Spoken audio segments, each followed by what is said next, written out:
لا إله إلا الله لا إله إلا الله ما لنا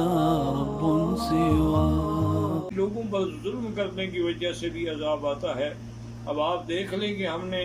کشمیریوں کو 8 مہینے یا 9 مہینے سے لاک ڈاؤن کیا. اللہ نے پوری دنیا کو لاک ڈاؤن کر دیا ہے، تو اب آپ اس کا کیا حل کر سکتے ہیں؟ اور دوسری گزارش یہ ہے کہ میں اپنے تمام مسلمان بھائیوں سے اپیل کرتا ہوں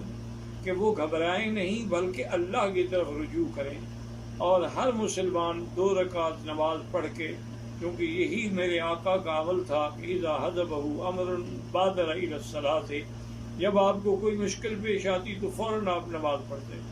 اور اس کے ساتھ ایک تسبیح درود شریف درود ابراہیمی جو نماز میں پڑھا جاتا ہے، اور ایک تسبیح یا حی یا قیوم برحمتک استغیث، اور 3 تسبیح لا الہ الا انت سبحانک انی کنت من الظالمین.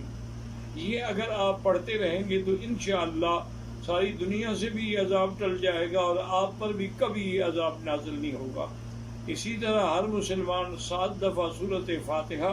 اور 7 دفعہ آیت الکرسی پڑھ کے اپنے بچوں پہ، اپنے گھر پہ سب پہ دم کرے تو پورا گھرانہ جو ہے وہ محفوظ رہے گا انشاءاللہ. اور اسے ہر مسلمان 7 دفعہ سورۃ فاتحہ اور 7 دفعہ آیت الکرسی پڑھ کے اپنے بچوں پہ، اپنے گھر پہ سب پہ دم کرے تو پورا گھرانہ جو ہے وہ محفوظ رہے گا انشاءاللہ، اور اسے کسی قسم کی تکلیف نہیں ہوگی. اور دوسری بات، جس نے مجھے